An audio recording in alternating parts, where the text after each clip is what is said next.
Call it. They kill in cold blood. His duty is to bring fate into your life and make you face the reality of it. Oh my God, he has a gun. Their brutality takes us by surprise. If these guys had a cell phone, I think they probably could have caught the guy after the first cipher. Amelia? Hello? And their twisted minds make them hard to catch. You're fighting this thing and you don't know if you're making a difference. Cold-blooded killers.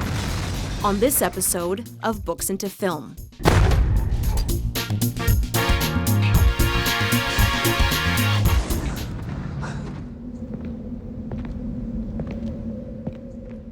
Stories about cold-blooded killers keep our hearts pounding. We like watching stories about cold-blooded killers because we're safe. I mean, we're cocooned in our own home or in a theater. There's that thrill, that notion that, ooh, this is really scary, but I'm safe. I can't stop what's coming. No Country for Old Men is the story of a man who finds a scene of bloody murder in the Texas desert. Llewellyn's come across a drug deal gone bad. There are dead and bloated bodies in a Texas desert. There is a $2 million sum. He decides to make the call to make off with the money. What he doesn't realize is there's this monstrous hitman from hell that's running around out there now trying to get this money back, and this guy's out to destroy him. I'm looking for Llewellyn Moss. No Country for Old Men was written in 2005 by Cormac McCarthy, who is known as the Shakespeare of the West. I think Cormac is for sure our greatest American writer, for sure. He's the best living American prose stylist, in my opinion. Cormac McCarthy, like a lot of famous male American novelists, is withdrawn. He keeps to himself. You need to be alone to create the kind of world that Cormac McCarthy gives us in his literature.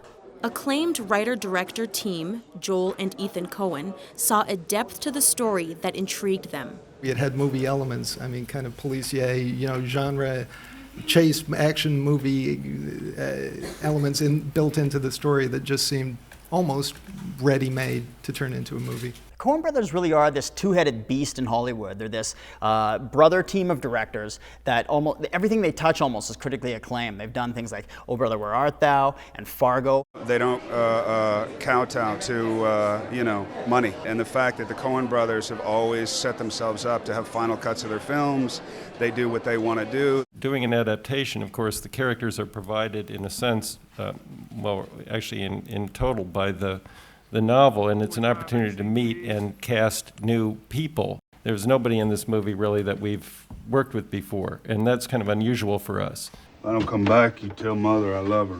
Josh Brolin plays Llewellyn, the man who finds the money and goes on the run.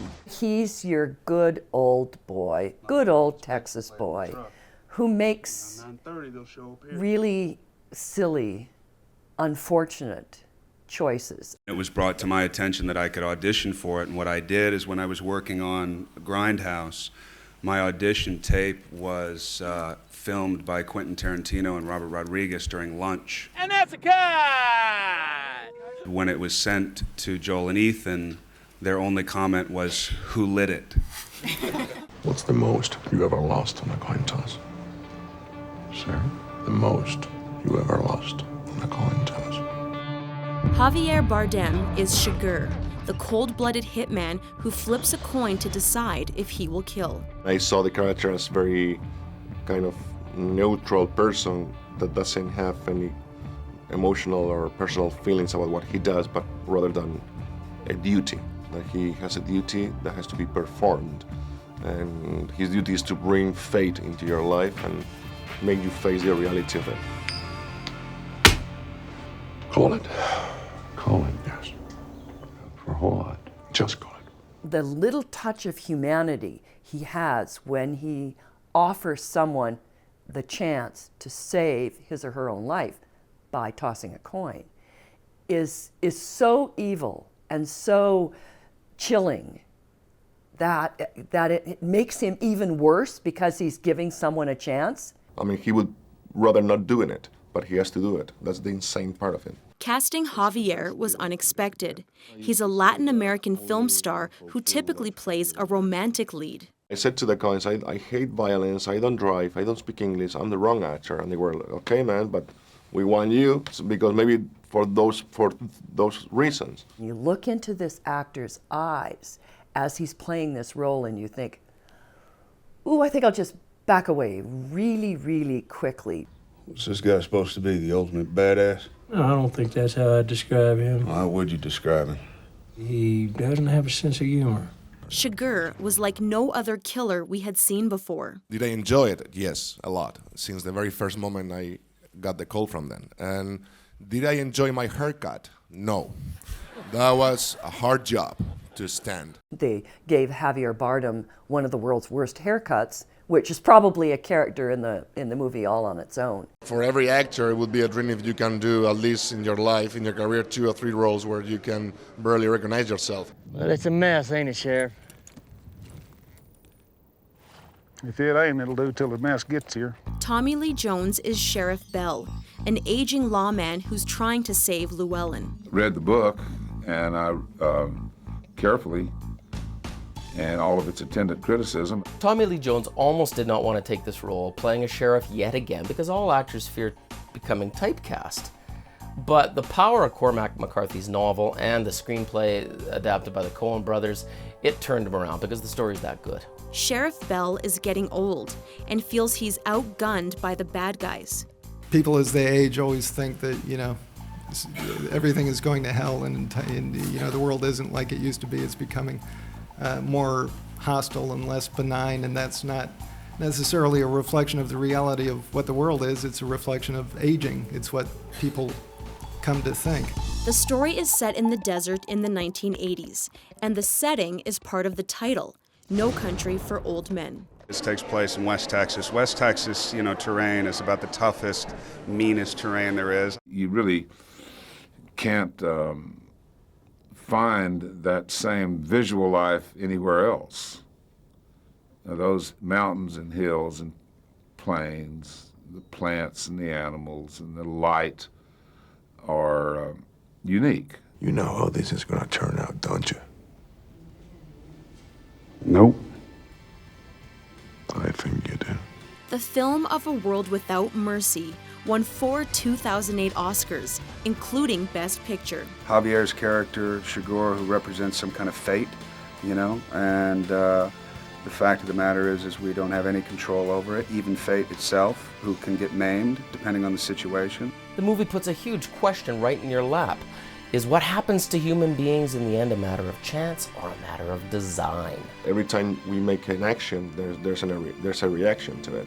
My character is the one who brings who delivers the truth of the reaction. What's the most you ever lost? The coin toss. When we return, a cold-blooded killer who we still aren't sure of. I feel reasonably convinced. Do I know in my heart of hearts that it's him 100%? I can't say that I do. The Zodiac Killer has come to San Francisco. Zodiac is the true story of Robert Graysmith, a cartoonist who goes on the trail of a cold-blooded killer. This is the murderer of the 2 teenagers last Christmas at Lake Herman and the girl on the 4th of July. Graysmith, don't you have a cartoon to finish? Robert Graysmith's obsession with the Zodiac Killer ruined his life the way that obsessions can ruin any life. When all your passions and your fears and your interests revolve around a single story or a single pursuit, that's going to affect your life negatively in a lot of ways. The Zodiac murders took place in the late 60s. So that when he finally got around to writing a book, this man has been living with this story for 40 years. Robert Graysmith wrote 2 accounts of his obsession, Zodiac and Zodiac Unmasked. I'm pretty much an isolationist guy who sits at home and draws pictures and writes. Too many books you do not want to know. The books sold over 4 million copies worldwide, igniting talk of a movie. When director David Fincher was offered the project, he already knew the story. I said, "What's it called?" And he said, "Zodiac." And I said, "Send it." Because it was, kind of a specific moment in my life, growing up in the Bay Area, being a grade school, going to grade school and being followed by police cars on school buses. The Zodiac Killer had actually sent a note saying, if you don't print my demands on the front page of your newspaper, I'm going to pick off a school bus and shoot the kids. School children make nice targets. He gave himself a name. I remember thinking, I know all about this. And when I finally got the script in my hands and I opened it and read it, I realized I didn't know anything about it. I like killing people because man is the most dangerous animal of all. How does one do that? I like puzzles. I do them a lot. The screenwriters were careful to follow Graysmith's books. I just loved the idea of a cartoonist going after a serial killer. Apparently I'm very polite, and apparently I'm obsessed. Surprised, didn't know that. Obviously, it was based on his book and his life, and so we sent it to him, and his first response was, yeah, I see when my wife left me. And so I thought that was a good thing. I thought it was revealing. I think the most chilling moment was when David Fincher looked at me and he says, you know, Robert, we're going to have a little fun with you. And I thought, oh my God, what are they going to do with me? I just want to help. What are you, some kind of Boy Scout? Eagle Scout, actually, first class. Fincher had his sights set on Jake Gyllenhaal to play Graysmith. The only thing I can say is that, you know, when a director like David, you know, approaches you with a piece of material, you just do it. Jake Gyllenhaal portrays Robert Graysmith as this meek, mild, timid, sort of nerdy guy who is just obsessed with finding out who the Zodiac Killer is. But he really captures the tenacity and the intensity of this man. I need to know who he is. I need to stand there. I need to look him in the eye. And I need to know that it's him. You could see him becoming obsessed with it. So he was able to do that without the movie makers having to tell the audience, oh, hello, click, click, this man is becoming obsessed. He just brought, I mean, his whole appearance brought an intensity to a real life character. Set designers looked at newspaper photos from the 1960s and 70s to recreate the world the Zodiac Killer moved in. It really does feel as if you're in that time. And it's not this kind of like cheesy, kind of choreographed, like, you know, feeling of the 70s. It wasn't going to be, you know, Starsky and Hutch. It wasn't going to be a joke. It was going to be steeped in the edges of the thing, but it wasn't going to be like, wow. Look at that watch. He creates the 70s so perfectly with the fashions, the music, and the fact that everybody in every room is smoking. They're smoking in the newsroom. They're smoking everywhere. We would have scenes where I would be on my 4th pack, and some people would be like, I'll just smoke those fake cigarettes, and they stink, and no one appreciates it. Not that regular cigarettes smell fragrant, but I would be like 4 packs of cigarettes in, and it would be like 10 in the morning. And I'd be like, I got it, but I'm gonna die.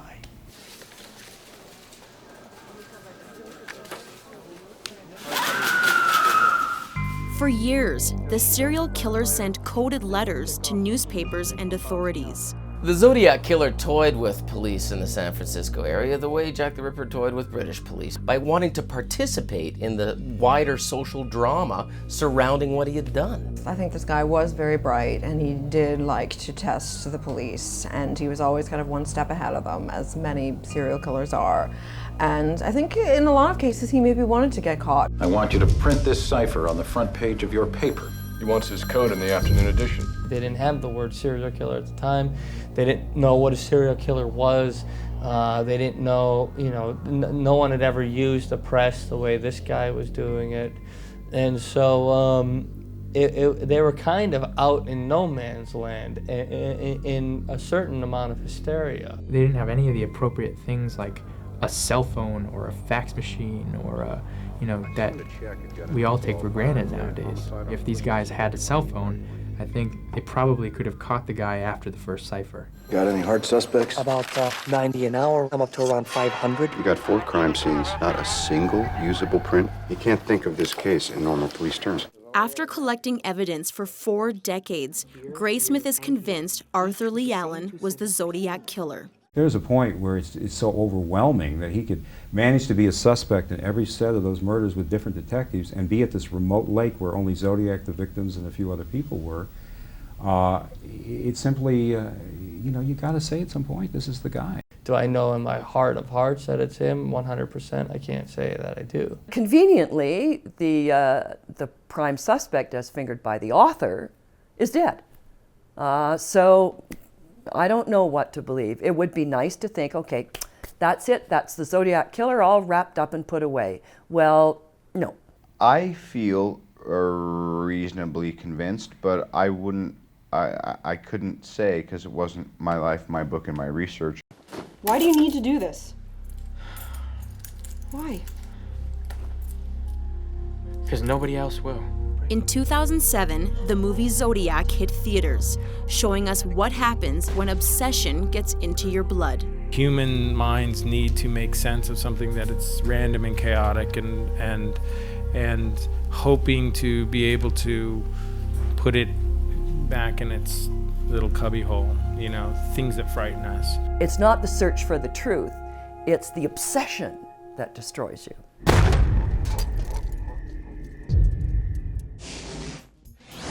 When we return, Angelina Jolie gets close to a cold-blooded killer. So the pictures, you know, of a lot of the different crimes and crime scenes and victims and things that I just, I'll never forget. I gave you so many clues and you failed. In The Bone Collector, a serial killer leaves clues at the scene of the crime, and only Detective Lincoln Rhyme can solve them. Lincoln Rhyme is described as a brilliant forensic scientist who has been crippled by accident. He recruits a very talented beat cop named Amelia Donaghy to do the things he can't do because he's a quadriplegic. I want you to work the case with us. Forensics is not my area. Are you being modest, or are you a little uneasy about doing some real police work? She becomes the person that's able to go into his crime scenes and gather the evidence, all the things that he can't do, and she becomes his protege. The Bone Collector was the first in a series of suspense novels featuring Lincoln Rhyme. Author Jeffrey Deaver based his character on months of research. Jeffrey Deaver is a master of the suspense novel. He gives us plot twists, sharply delineated characters, brief time frames for the action. He treats novel writing as a business. He knows what his customers want, and he gives it to them in short order. Denzel Washington plays paralyzed investigator Lincoln Rhyme. Denzel Washington plays a character who is confined to bed and who can only move his body from the neck up, other than one finger, his left index finger. I spent time with quadriplegics, paraplegics. I went to, met doctors, just learning all about it, and just hanging around the guys who would allow me to. Well, it's really tough to play a character when all you can move is your head and a finger.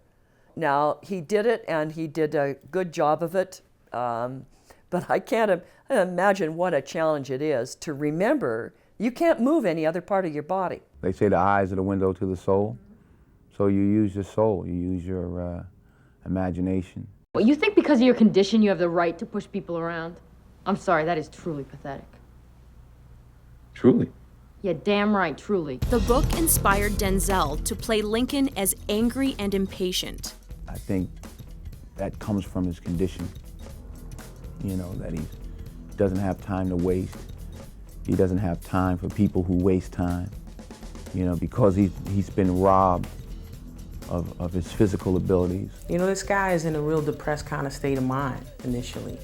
And me, as his caregiver, is all about preservation of his life and hope, but you can't make someone have hope if they don't have hope. There's been a homicide. I can't let you through. We got Officer Donaghy here to thank for photographing the crucial evidence. Angelina Jolie immersed herself in police work to make her character believable. I went to the forensics lab and I saw, how they put things together. I saw the pictures, of a lot of the different crimes and crime scenes and victims and things that I just, I'll never forget. This role came at a point when she had not yet risen to Hollywood superstardom. There's always a sharper edge in a young actor's performance than that of a senior famous actor. Amelia? Hello? So great is her sense of fear and of darkness, as well as her imagination, that, you know, watching her even on the set, I'm really believing that she's in danger because she's able to project that so convincingly. Talk to me. I can't do this. Yes, you can. I'm with you every step of the way. As they attempt to catch the killer, Lincoln and Amelia develop feelings for each other. There's always this tension between them. At first it starts out as this angry tension, and it quickly turns into a respect between the two characters, and then it actually turns into an offbeat sort of love story. Because of the script, because of the characters and what it called for, how she responded to him, how she learned from him, how she was nervous around him, how she, you know, was pushed by him and then wanted to prove herself, was very much how I feel about Denzel. Great actress, wonderful instincts, wonderful, just a wonderful actor, not bad to look at either. Denzel's character is bedridden, so the director had to get creative to keep the film moving. After about 3 weeks that in the middle of the night I suddenly was filled with despair because I thought, I'm just running out of shots here. In the Australian tradition, I offered a case of Foster's to anyone that could come up with, you know, a shot that was really used in the movie. Lincoln, I found a map of some kind, chunk of a clean bone. This crime scene was staged. The Bone Collector hit theaters in 1999. Lincoln's paralysis was a metaphor for society's inability to catch the bad guy. We've heard the phrase many times, the investigation is stalled. Well, stalling is a type of paralysis. That's how the metaphor works in this movie. You can see how a cop would want to find that killer and want to find that, but then how you'd feel when you don't have enough evidence and they get out a year later, or they don't get convicted and you don't make that, and you're fighting this thing and you don't know if you're making a difference.